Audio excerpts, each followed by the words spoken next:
Eu vou direto ao ponto. Amém? Quero aproveitar esse tempo com os irmãos da melhor forma possível. Então eu quero te convidar a conectar o seu coração, levar sua mente cativa ao Senhor. Amém? Conecte-se, pegue junto com esse tempo aqui. Abra seu coração. Amém? Para aquilo que o Senhor tem preparado para a vida de cada um de nós nessa tarde. Amém? Glória a Deus. Irmãos, essa semana eu estava vendo um documentário onde eu via uma bomba termonuclear, que ela é popularmente chamada bomba atômica, não é? E se a gente for... Eu estava vendo um pouquinho dos detalhes sobre aquilo, e eu descobri, eu não sabia nada sobre isso, mas eu descobri que 1,1 kg e 100 gramas daquele negócio lá, eu não vou ser muito técnico aqui não, vou no negócio mesmo, viu? Que vai dentro daquela cápsula, a bomba é uma cápsula com um negócio dentro, não é assim? 1,1 kg e 100 gramas daquilo que está ali dentro. Ela tem eu até anotei para não falar bobagem, ela produz uma força explosiva equivalente à detonação de mais de 1,2 milhões de toneladas de explosivos, TNT, aquele que a gente vê nos desenhos animados, aquela bombinha do Papaléguas lá. Papaléguas é coisa mais antiga, né? Desculpa aí. Se entrega aí, quem lembra do Papaléguas, né? A metade se entregou. Mas olha só, 1 quilo aproximadamente produz uma força, uma potência de aproximadamente 1,2 milhões de toneladas de explosivos. Não é uma coisa muito desproporcional. E eu estava olhando aquilo dali e Deus ministrando ao meu coração, de que o potencial estava dentro daquela cápsula. Se a gente for olhar a cápsula de uma bomba, ela talvez tenha, sei lá, uns 2 metros, 3 metros, eu não vi a medida dela, mas ela não é nada muito gigante. Se você for medir o potencial pela cápsula, ou pela parte externa da bomba, no máximo, se tiver uns 20 cara bem forte, vai pegar aquilo lá e vai jogar em cima de uns 3, 4 e vai machucar um pouco, com risco de matar, alguma coisa assim. Mas se nós formos prestar atenção no potencial que tem dentro da cápsula, ela tem um potencial para dizimar cidades inteiras, dependendo do tamanho da cidade, é muita gente. O potencial de dentro é incomparavelmente maior do que o potencial que se aparenta do lado de fora, na cápsula, no revestimento. Amém? O tema desse seminário é santificação, não é? Santidade e avivamento da igreja. E quando eu penso sobre santidade, e eu vivi isso durante muitos anos da minha vida, eu me converti com 8 anos de idade, então eu cresci dentro da igreja. E durante muito tempo, a pregação de santidade era uma coisa difícil para mim, porque eu não compreendia muito bem, eu me sentia pressionado, tipo, eu tenho que ser santo, eu tenho que fazer isso, eu tenho que parar de fazer aquilo, e aquilo me pressionava demais. Você está aqui comigo? Aquilo era uma pressão para mim, porque eu não tinha entendimento, e eu vivia muito a minha vida por aquilo que eu via do lado de fora, por aquilo que eu via na cápsula, por aquilo que representava no meu corpo. Eu não sabia o potencial que existia dentro de mim, eu não conhecia isso, mas graças a Deus um dia, eu ouvi algumas coisas que eu trouxe para vocês aqui nessa tarde, e eu oro para que seja algo que mexa com a sua vida, assim como mexeu comigo um dia. Amém? Eu descobri que santidade não era mais uma coisa tão desafiadora ou tão espetacular para mim, mas completamente possível para eu viver. Amém? Aleluia. O potencial daquela cápsula por fora, amados, ela é incomparavelmente menor do que aquilo que tem dentro. E eu quero dizer isso para você. Aquilo que você vê por fora, aquilo que sua carne mostra para você, aquilo que talvez você veja em as suas limitações, é incomparavelmente menor daquilo que você realmente é por dentro. É incomparavelmente menor. Talvez o que você é por fora dá uma explosãozinha, tipo aquelas explosãozinhas de festa junina. Tá!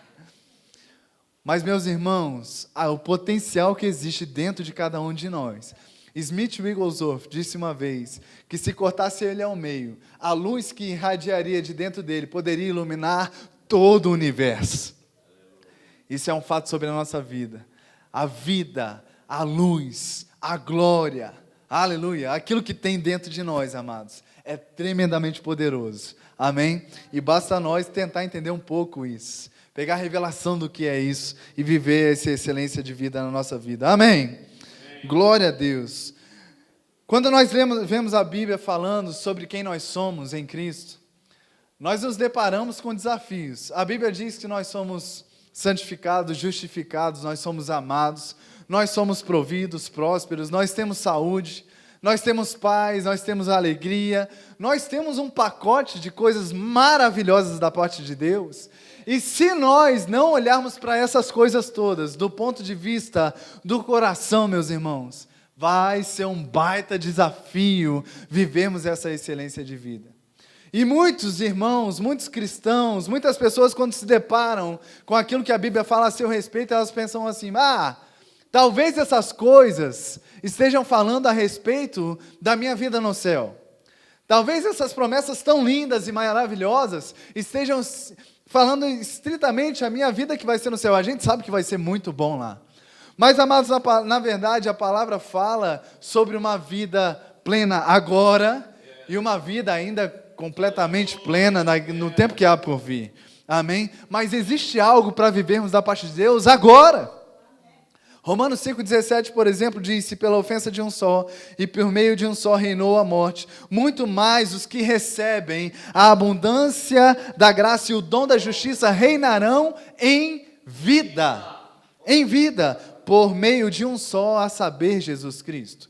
Romanos capítulo 6, versículo 4 diz o seguinte: fomos, pois, sepultados com ele na morte pelo batismo, para que, como Cristo foi ressuscitado dentre os mortos pela glória do Pai, assim também andemos nós em novidade de vida. 1 Timóteo capítulo 4, versículo 8 diz: a piedade para tudo é proveitosa, porque tem a promessa da vida que agora é e a da que há de ser. Existem promessas para a nossa vida agora. A Bíblia fala sobre reinarmos em vida agora, vivemos em novidade de vida agora. Eu sei que não se compara com aquilo que viveremos lá. Amém? Lá será pleno. Mas, amados, existem promessas para agora, que a gente tem o privilégio e o direito de viver. Amém? Glória a Deus, glória a Deus. Um dia eu ouvi, queridos, algo, como eu disse para vocês, que mudou a minha vida. Durante muito tempo, a única coisa que eu sabia sobre justiça de Deus, ou ser justo na Bíblia, era um texto que diz: não há um justo nem um justo sequer. E eu ouvia essas coisas, eu via esse texto era repetidamente dito para mim. E eu sempre achei impossível viver uma vida de santidade por causa desse contexto, por causa desse entendimento que eu tinha, limitado da parte de Deus. Mas, amados, eu aprendi também que a palavra fala por 4 vezes: o meu justo viverá pela fé. E a Bíblia não se contradiz. Em determinado momento, Paulo fala em Romanos que não há justo nenhum justo sequer, citando o Velho Testamento. Mas por 4 vezes a palavra diz, tanto no Velho quanto no Novo Testamento: o meu justo, pela sua fé, viverá. O meu justo viverá pela fé. Ou tem justo ou não tem?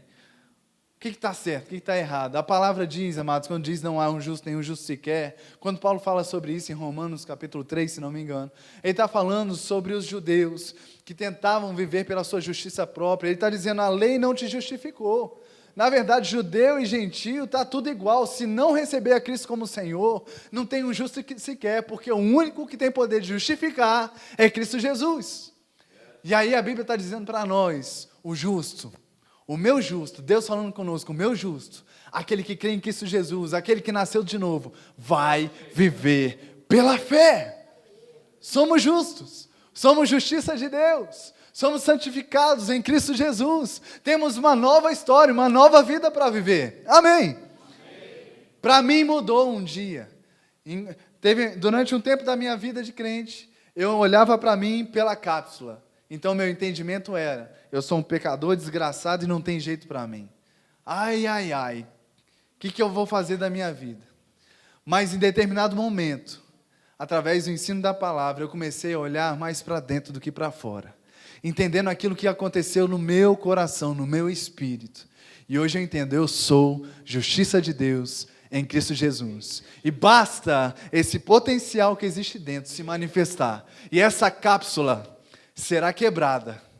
Aleluia. Em breve será completamente exterminada. O nosso corpo será transformado e nós os veremos assim como ele é hoje. Que chegue esse dia. Maranata. Venha, Senhor Jesus. Mas enquanto isso, amados, quanto mais nós puxarmos, entenda isso, puxarmos aquilo que somos por dentro, nos enchendo do Espírito, nos enchendo da palavra, renovando a nossa mente, mais esse potencial que há dentro, ele vai se manifestar por fora. Abra comigo, por favor, em 2 Coríntios, capítulo 5, versículo 21. 2 Coríntios, capítulo 5, versículo 21. Esse versículo mudou a história da minha vida. Enquanto eu meditava nesse texto, das primeiras vezes que eu ouvi sobre isso, eu comecei a aprender sobre justiça de Deus, eu ouvia essas coisas em lágrimas, de alegria, pleno, recebendo libertação na minha vida. Foi algo maravilhoso. 2 Coríntios, capítulo 5, versículo 21, Paulo disse o seguinte: aquele que não conheceu pecado, ele o fez pecado por nós, para que nele fôssemos feitos justiça de Deus. Eu vou dizer de novo: aquele que não conheceu pecado, ele o fez pecado por nós, para que nele fôssemos feitos justiça de Deus. Amém? E é sobre esse texto, sobre esse versículo, que eu quero ministrar nessa tarde.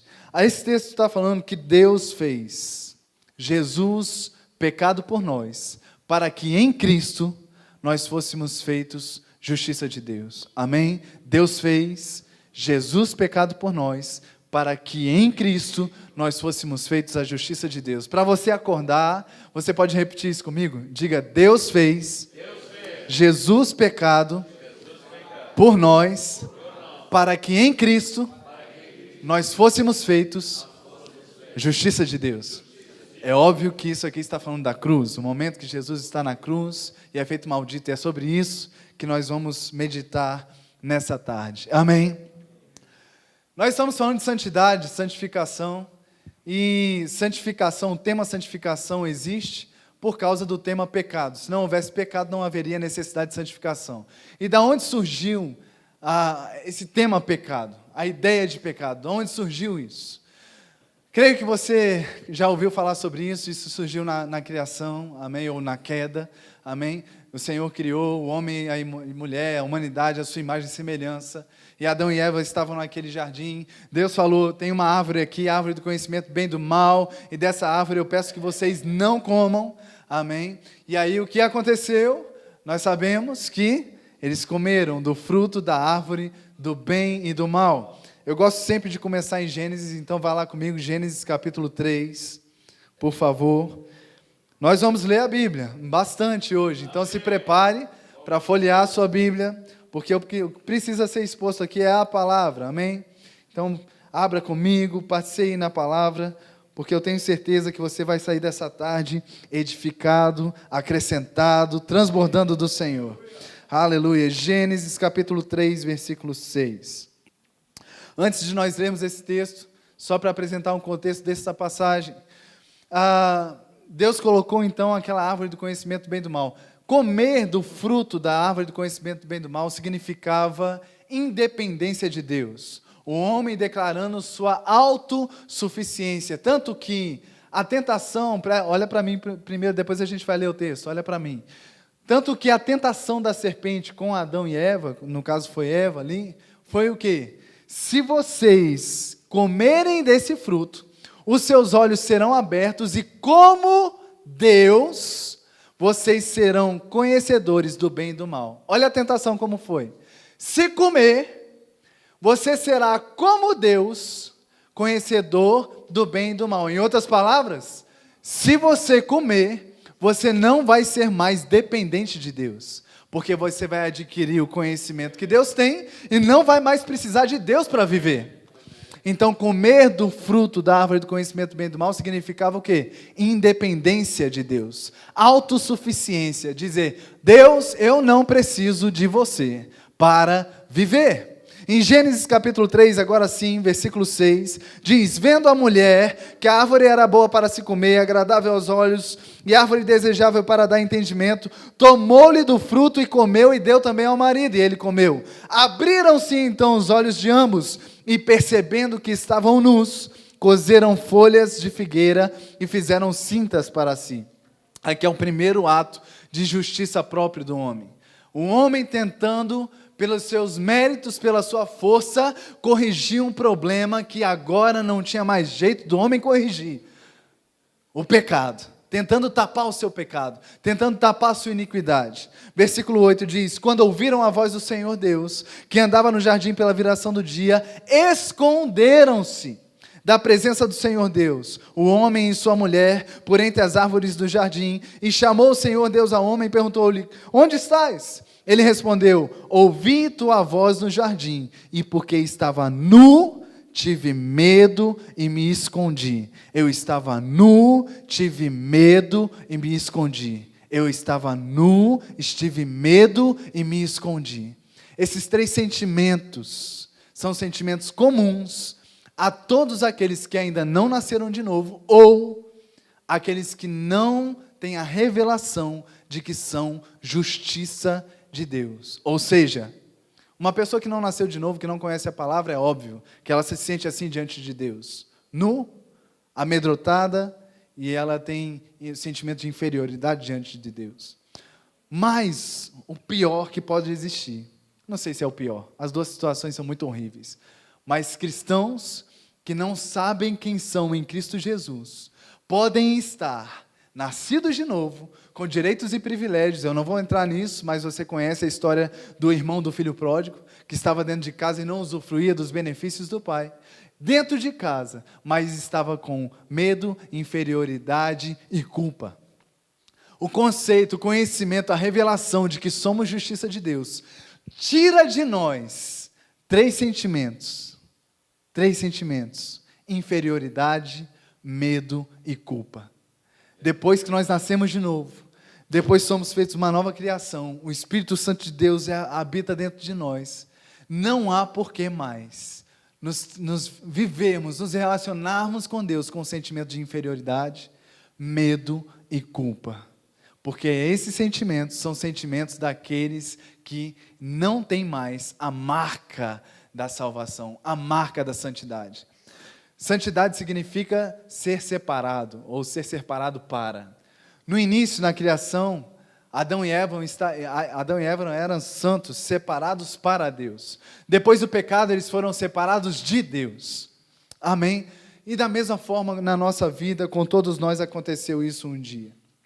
Romanos capítulo 5, versículo 12, Paulo afirma o seguinte: portanto, assim como por um só homem entrou o pecado no mundo, falando de Adão e do seu pecado, assim como, e pelo pecado a morte, assim também a morte passou para todos os homens, porque todos pecaram.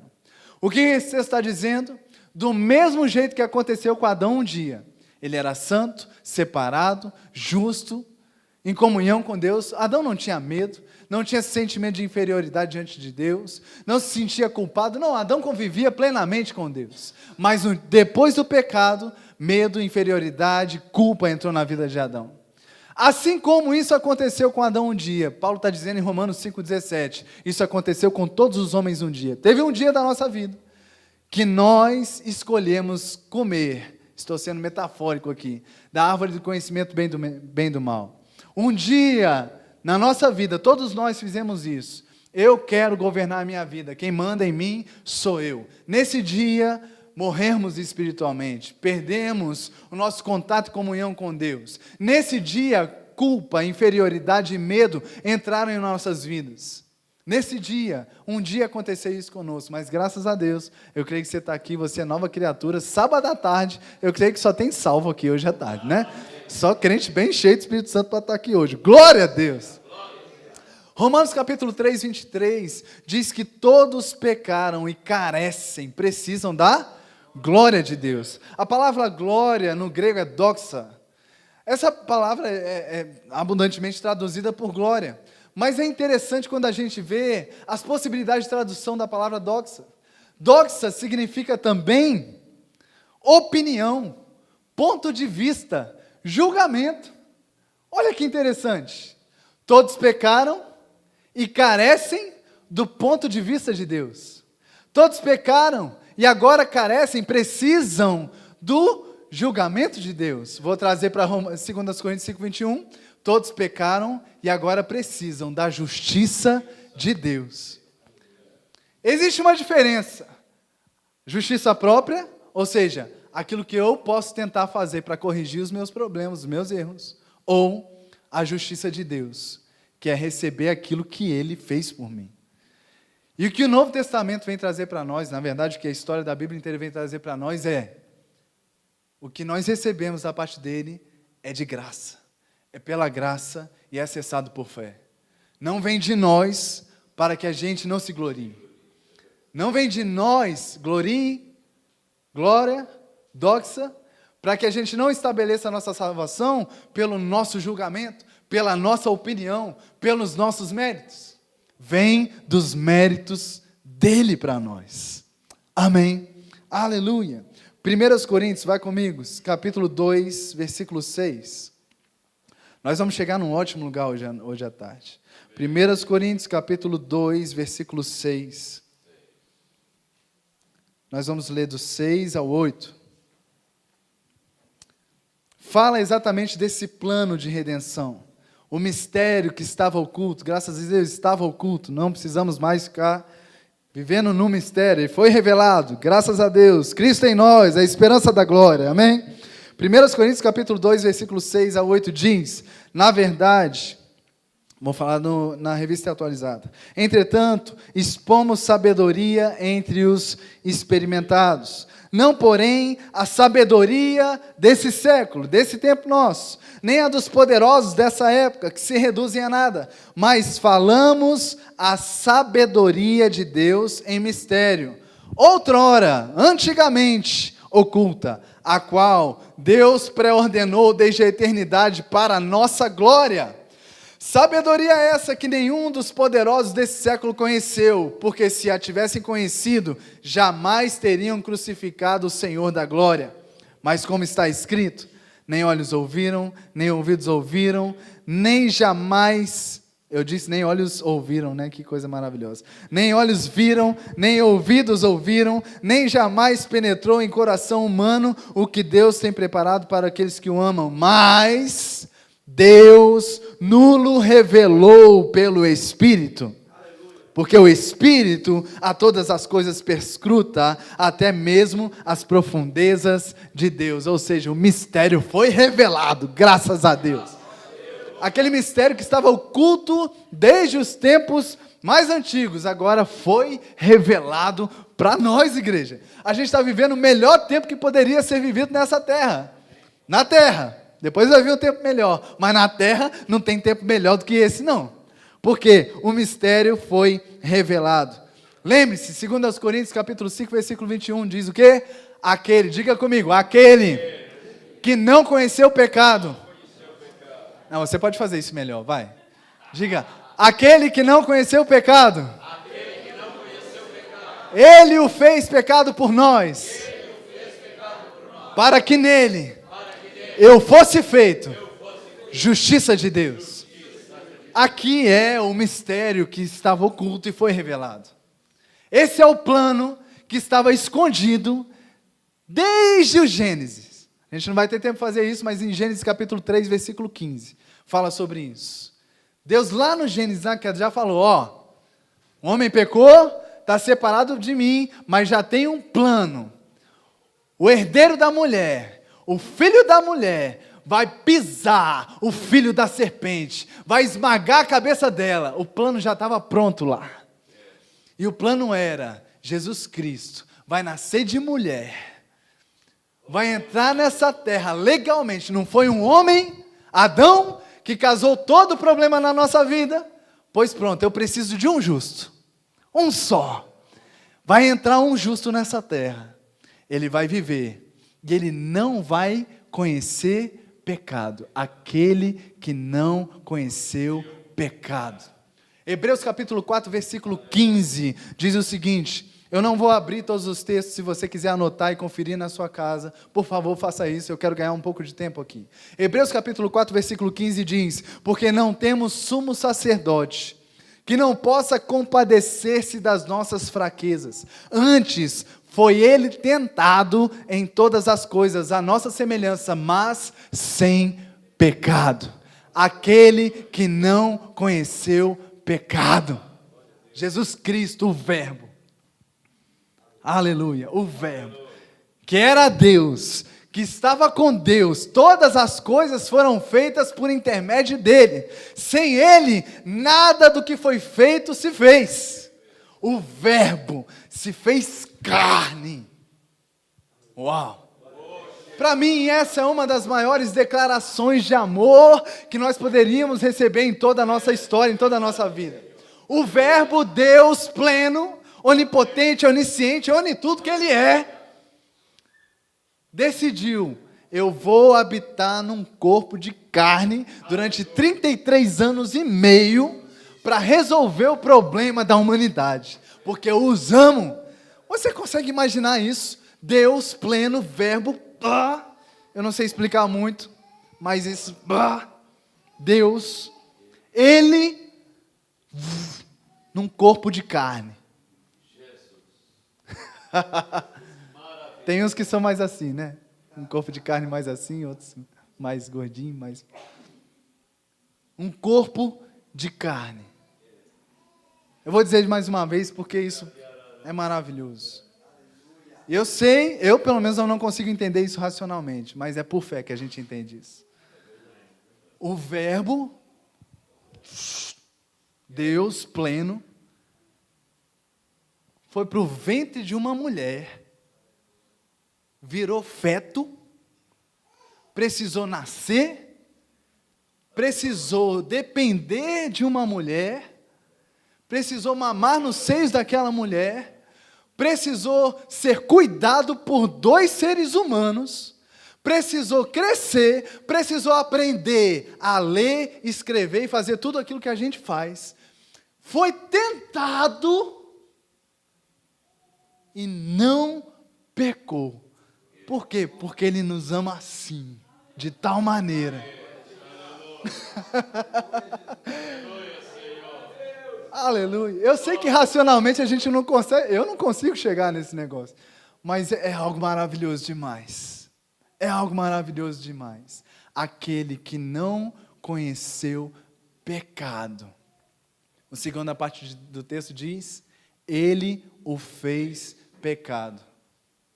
Agora para ouvir isso comigo. A gente já falou do Verbo, que se tornou carne, passou por todo o processo de crescimento, ele foi adolescente. Você imagina Jesus adolescente? Foi adolescente, lá com 12 anos de idade. Lembra da passagem com Jesus com 12 anos de idade, com todo respeito, viu? Jesus não pecou não, viu? Mas Jesus deu um susto no pai e na mãe dele ali. Ficou lá para trás, cadê Jesus, gente? Cadê Jesus? Ficou para trás conversando sobre Deus lá. Foi adolescente, precisou crescer, precisou amadurecer. E era gente igual a gente. Ele cresceu, 30 anos de idade, ele teve uma experiência com João Batista. Qual era o nome do batismo de João Batista? Batismo para arrependimento de pecados. Eu te pergunto, por que Jesus batizou de arrependimento de pecados se ele nunca pecou? Ali começa a identificação de Jesus com cada um de nós. A Bíblia fala que ali, nós entendemos que ali começa o ministério de Jesus. Com 30 anos, não é? Ele se revela para o ministério dele sobre a terra. Começa como? Batismo de arrependimento de pecado. Ele nunca pecou. Estava se arrependendo do quê? Ali, Jesus começa a pregar algo poderoso para nós. O que é batismo? Você morre e ressuscita, nasce de novo. Não é assim? Então a velha criatura fica lá embaixo e a nova criatura nasce. Não é assim? E aquilo que era velho fica para trás e tudo se faz novo na nossa vida. Batismo para arrependimento de pecados. E quando Jesus é batizado e sai das águas, o que aconteceu? Você lembra dessa passagem? A Bíblia diz que veio algo como uma pomba de cima dos céus e uma voz dizendo: é esse aí, o meu filho em quem me comprazo. É esse o filho em quem tenho prazer. Entenda. Lá no início, Deus fez um filho, Adão. Aquele filho decidiu governar a sua própria vida. E ele fez o caminho inverso do batismo. Ele era pleno, santo, puro, justo, e ele morreu espiritualmente. Naquele momento, quando ele morre espiritualmente, Deus interrompe o acesso do homem com ele. Por quê? Eu não tenho mais prazer em ti. Eu não posso mais ter comunhão com você, porque o pecado está em você. Mas, quando Jesus começa a sua obra por nós, na hora que ele sai das águas, Deus começa a olhar, é isso aí. É esse filho que eu estou esperando de volta. Toda a humanidade agora vai começar a ver que eles vão nascer de novo. E aí eu vou poder dizer, é esse aí, o filho em quem eu tenho prazer. É esse filho que deixa o pecado ir embora e nasce de novo. Por isso Deus disse, é esse, o filho em quem eu tenho prazer. Quando ele vê Jesus saindo dentro das águas, ele viu cada um de nós. Um dia que a gente levantaria as nossas mãos e diria, Senhor, a minha vida é tua, o meu coração é teu, meu pecado vai embora, a minha história é nova. E Deus fala, é esse aí, o filho em quem eu tenho prazer, a filha em quem eu tenho prazer, aleluia! Glória a Deus! Em Atos capítulo 5, versículo 30, diz que o Deus dos nossos pais ressuscitou a Jesus, a quem vós matastes, pendurando-o num madeiro. Jesus foi morto, pendurado no madeiro. Gálatas capítulo 3, versículo 13, diz que maldito era aquele que fosse pendurado no madeiro. A Bíblia diz, então, amados, que Jesus foi feito maldito naquele lugar por nós. Em 2 Coríntios 5, 21, que nós lemos, fala que ele foi feito pecado por nós. Aquele que não conheceu o pecado, ele, Deus, o fez pecado por nós. Ou seja, ele assumiu o nosso lugar de culpa, ele assumiu o nosso lugar de inferioridade, ele assumiu o nosso lugar de medo, ele assumiu o nosso lugar de tragédia, de miséria, de enfermidade, de dor, de toda desgraça. A cruz era o meu e o seu lugar, e ele falou assim, você não vai mais para essa cruz, quem vai sou eu tomo o seu lugar, eu pego a cruz por você, eu vou me fazer maldito por você. E quando nós falamos, eu faço por você, significa, esse lugar que era meu, seu, agora é meu, não é mais o nosso lugar, agora era o lugar dele. Ele estava fazendo uma aliança conosco. Isso aqui era o que era meu. Na verdade, isso aqui era o que era o seu pecado, a sua dor, a sua miséria, a sua tragédia, a sua morte. Ela é minha agora. A maldição é minha agora. Eu tomo isso sobre mim agora para que você seja livre, para que você seja perdoado, para que você seja justificado, para que você seja feita a justiça de Deus. Mais uma pergunta para você hoje à noite. Eu acho que já é noite, já posso dizer noite, né? Só prega à noite, fica noite. Romanos capítulo 6, versículo 23 diz que o salário do pecado é a morte. Outra pergunta, se ele nunca pecou, como é que ele pode ter morrido? O salário do pecado é a morte. Se ele nunca pecou, como poderia ter morrido? Mas nós sabemos, ele morreu. A Bíblia diz que ele desceu às partes mais baixas. A Bíblia diz que Deus precisou ressuscitar Jesus de dentre os mortos. Agora, se ele nunca pecou, como é que ele pode ter morrido? A Bíblia conta que quando Caim matou Abel, Deus disse o seguinte, Caim, a voz do teu irmão, a voz do sangue do teu irmão, clama da terra a mim. Você está aqui comigo? Deus chegou para Caim e falou assim, a voz do sangue do teu irmão está clamando da terra até a mim, porque um justo tinha morrido. Quando o sangue de Jesus foi completamente derramado até as últimas gotas do seu sangue, houve um clamor subindo da terra. Aleluia. Um clamor subindo da terra. E Deus ouviu esse clamor. Existe, opa, está algo errado. Algo está errado. Tem um sangue de um justo clamando da terra. Isso não poderia acontecer. Estou parafraseando, sei que Deus não é pego de surpresa, amém? Mas isso não poderia acontecer. Como pode um sangue de um justo? Existe um sangue clamando da terra. Existe um sangue clamando da terra. Deixa eu ser aqui, viajar um pouquinho com você, amém? Com todo respeito à palavra e a você. Mas eu posso imaginar Deus exercendo a sua justiça nesse momento. Dizendo, a regra é, se peca, morre. Me mostre a ficha de Jesus agora. Me mostre a ficha de Jesus. Foram lá procurar a ficha, cadê a ficha, ficha limpa. Zero pecado. Aí, gente, vamos ver direito aí, porque esse negócio tem alguma coisa errada. Zero pecado, nada de pecado. Ficha limpa. Então Deus exerce a sua justiça dizendo, não. Só pode morrer se pecar. Ele nunca pecou. E ele tem o direito de ressuscitar. Ele tem o direito de voltar. E eu vou fazer além. Ele foi humilhado, agora ele vai ser exaltado. A Bíblia diz que ele foi exaltado à destra de Deus. Aleluia! Ele está assentado à destra de Deus, reinando em glória. Vale a pena você ler Salmo 22, 23 e 24, falando sobre essa trajetória de Jesus, saindo desde as partes mais baixas e chegando ao céu. Amém? Os anjos cantando, quem é esse Rei da Glória? Quem é esse Rei da Glória? O Deus forte, poderoso na guerra, poderoso na vitória. É Ele o Rei da Glória. Aleluia! Abram-se, ó portais eternos, para que entre o Rei da Glória. Aleluia, aleluia, aleluia. Deus rompeu os grilhões da morte e Ele ressuscitou Jesus Cristo. A Bíblia diz então, aquele que não conheceu o pecado, Ele o fez pecado por nós, para que nele, em Cristo Jesus, nós fôssemos feitos a justiça de Deus. Vá comigo em Romanos capítulo 5, versículo 17, eu já estou perto do final.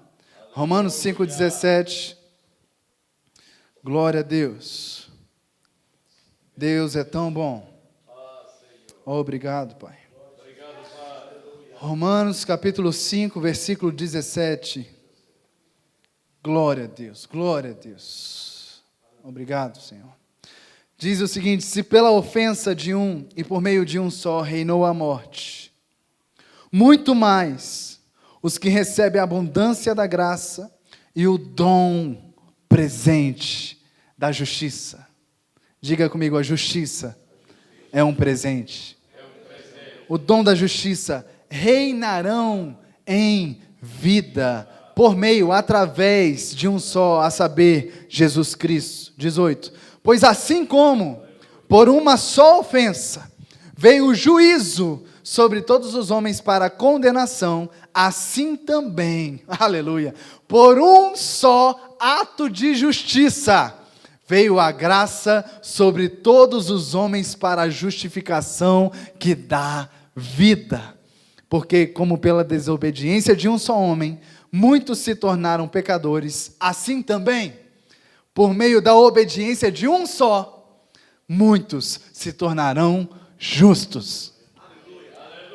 Foi por causa do pecado de um, foi por causa do erro de Adão, que essa maldição alcançou todo mundo? Pois ok, um justo, só um justo que eu preciso. E veio, o Verbo se fez carne, habitou entre nós, Ele não pecou, Ele morreu e Ele ressuscitou, e por um ato de justiça, agora todos nós podemos receber salvação, santificação, justificação. Aleluia!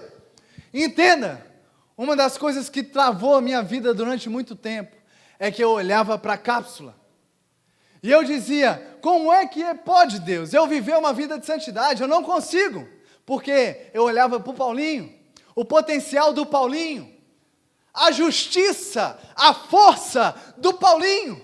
Mas eu aprendi em Romanos capítulo 5, que não se trata da força do Paulinho, não se trata da obra do Paulinho, não se trata do quão o Paulinho é bom. Se trata da justiça de Deus em Cristo Jesus, que me fez, que me deu, que me presenteou.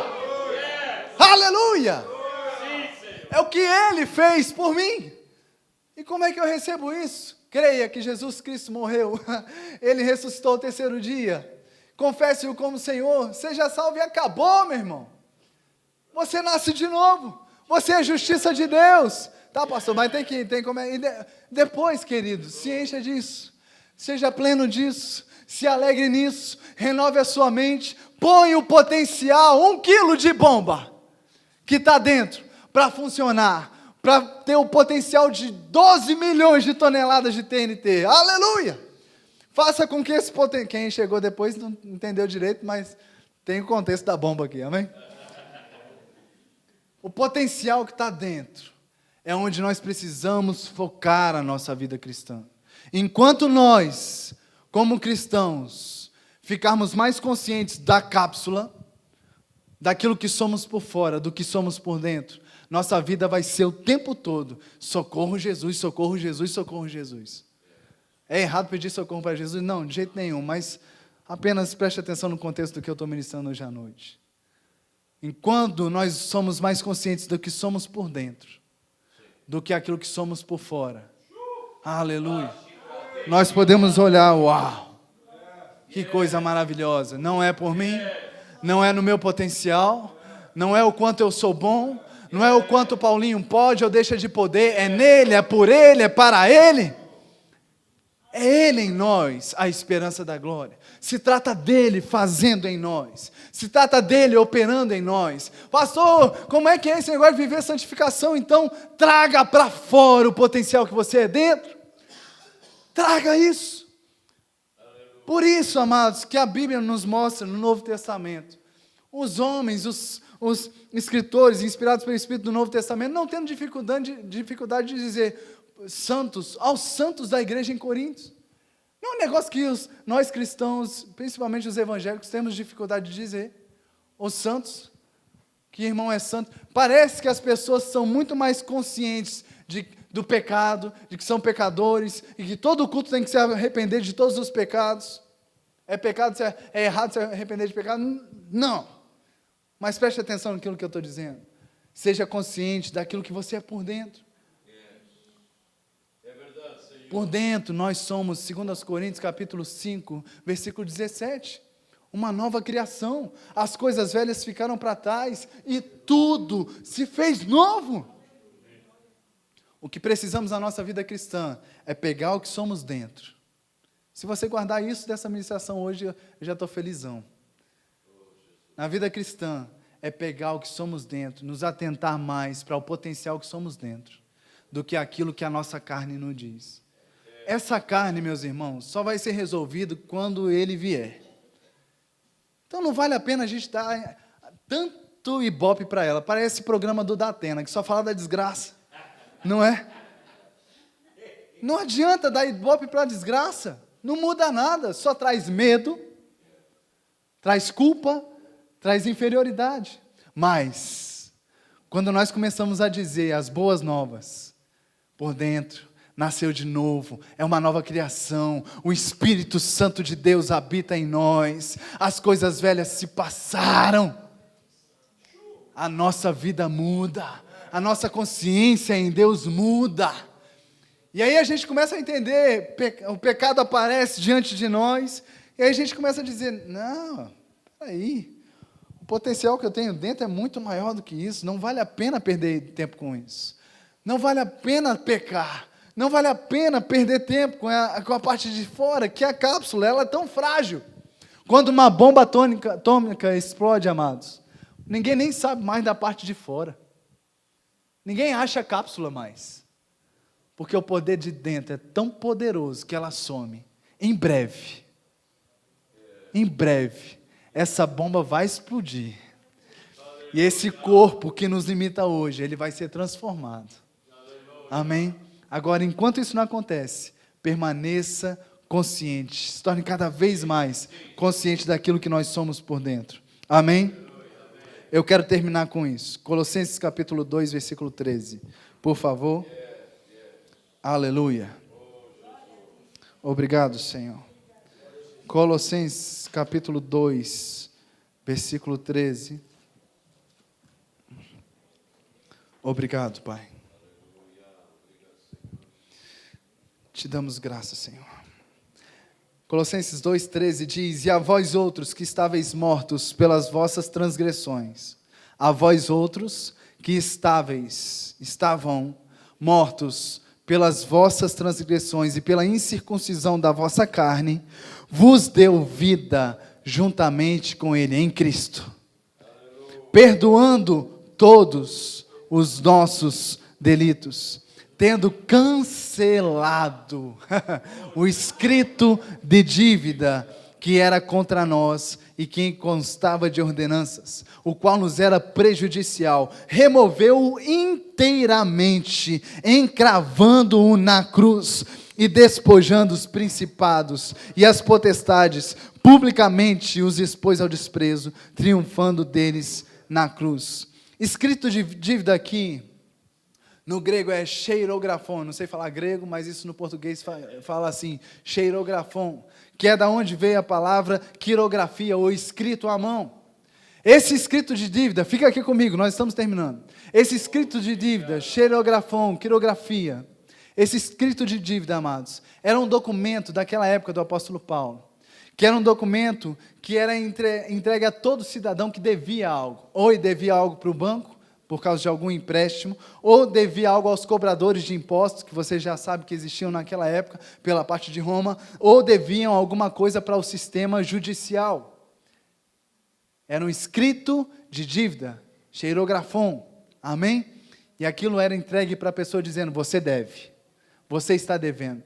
Quando Paulo está dizendo que o escrito de dívida que constava ordenanças contra nós, e ele era prejudicial, ele está dizendo, Jesus removeu inteiramente, encravando na cruz. Paulo está dizendo, sabe o que aconteceu quando Jesus cravou na cruz? Pega aí o teu escrito de dívida, todos os pecados cometidos, você nem nascido era, eu nem nascido era, ou seja, os pecados cometidos, o pecado atual e os que seriam cometidos ainda. Ele está falando da natureza do pecado, aquilo que nos separou de Deus. Ele está dizendo, o escrito de dívida que era contra nós, Jesus Cristo lá naquela cruz, rasgou esse negócio no meio. Ele acabou com isso. Não existe mais um débito no banco do céu dizendo, Pastor Rui, Pastor Paulinho, João, Maria, José, não tem um escrito de dívida lá, dizendo, você está devendo. Jesus Cristo rasgou o escrito de dívida que era contra nós. Aleluia. Aleluia. Então, por que ter medo? Por que achar que Deus é um velho ranzinza, com todo respeito? Sentado num trono brabo. Eu, durante muito tempo da minha vida, imaginava Jesus assim, é um velho brabo, ranzinza, com a barba assim, parecendo aquele Merlin, o mago Merlin, né? Com cajado na mão, esperando meu primeiro erro, para dar uma cajadada na minha cabeça. Eu aprendi, através de Jesus Cristo, que é o ladrão que veio para roubar, matar e destruir, ele veio para nos dar vida, e vida em abundância. Aquele que não conheceu o pecado, Deus o fez pecado por nós, para que em Cristo Jesus nós fôssemos feitos justiça de Deus. Pastor, o que é ser justiça de Deus? Ser justiça de Deus, eu aprendi isso no Rema, e isso nunca mais saiu do meu coração. Ouça isso, é a habilidade de estar diante de Deus, sem sentimento de medo, culpa ou inferioridade, chamando-o de Pai, como se o pecado jamais tivesse existido em nossas vidas. Justiça de Deus é a habilidade de estar diante de Deus. Lembra o que aconteceu quando Jesus estava na cruz? O véu do templo se rasgou de alto a baixo. Eu quero chamar Vem cá, os dois jovens aqui, por favor. Vocês mesmo. O baixista, desculpa que eu não sei o seu nome, queridão. É tu mesmo, vem. E você, queridão, por favor, por favor. Para a gente terminar aqui, eu quero fazer algo visível para você guardar esse momento. Desculpa, mas você vai ser o véu, tá? Desculpa, tá? Mas eu te amo, Jesus te ama também, fica de frente para mim. E você fica aí de frente para mim também. Nós éramos esse cara aqui, que durante toda a velha aliança, sem Jesus Cristo ainda ter vindo, a gente vinha, justiça própria, mata o bicho, derrama o sangue, levanta o incenso, sua, medo. Entrava no tabernáculo, encontrava com o véu. Medo. Uma vez por ano, o sacerdote entrava no Santo dos Santos com muito medo de não sair de lá. Entrava no Santo dos Santos, espiava o pecado do povo, saía, e o povo do lado de fora, desesperado, esperando a saída do sacerdote para ele dizer: os pecados estão perdoados, mais um ano garantido. Mas, quando Jesus Cristo estava naquela cruz, ele bradou: Pai, em tuas mãos eu entrego o meu espírito. E a Bíblia diz, a Bíblia diz que o véu do templo se rasgou. Tchau, véu. Glória a Deus. E agora nós temos livre acesso ao Pai. Livre acesso. Lembre-se disso. Não existe mais véu. Nós podemos, isso é ser justiça de Deus. É eu poder agora entrar ousadamente, olhar nos olhos de Deus, dizer: Pai, oi, eu estou aqui, eu sou teu filho. E o Pai dizer para mim: eu te amo, meu filho, eu te quero perto de mim, filho. E o Pai nos receber como aquele pai do filho pródigo, com um abraço, um beijo, dizendo: seja bem-vindo de volta, filho, eu te amo, meu filho, você é perdoado, você é amado, aleluia. Obrigado, Senhor, obrigado, você foi um ótimo Deus, glória a Deus, aleluia. Guarde isso no seu coração. Então se lembre, ser justiça de Deus é isso, é estar diante da presença de Deus, sem sentimento de medo, inferioridade ou culpa, chamando Deus de Pai. É como se o pecado jamais tivesse existido em nossas vidas. Amém? Você é justiça de Deus e ninguém pode dizer o contrário. Amém? Para terminar, podemos dizer juntos: aquele que não conheceu o pecado, Deus o fez pecado por nós, para que nele fôssemos feitos a justiça de Deus. Amém? Aleluia. Eu não conheço todos aqui, mas se existe alguém aqui que não nasceu de novo ainda, você tem essa tarde preparada para você. Então, se você ainda não confessou Jesus Cristo como Senhor da sua vida, não tem mais véu, queridão. Basta você crer que Jesus Cristo morreu, ressuscitou ao terceiro dia e dizer: Jesus Cristo, eu te quero na minha vida, eu não quero governar minha própria vida, eu quero você, eu quero viver, eu quero ter paz em mim. Amém? Se existe alguém aqui que ainda não fez isso, hoje é o seu dia. Confesse Jesus como Senhor da sua vida e tenha transformação em você. Existe alguém? Amém.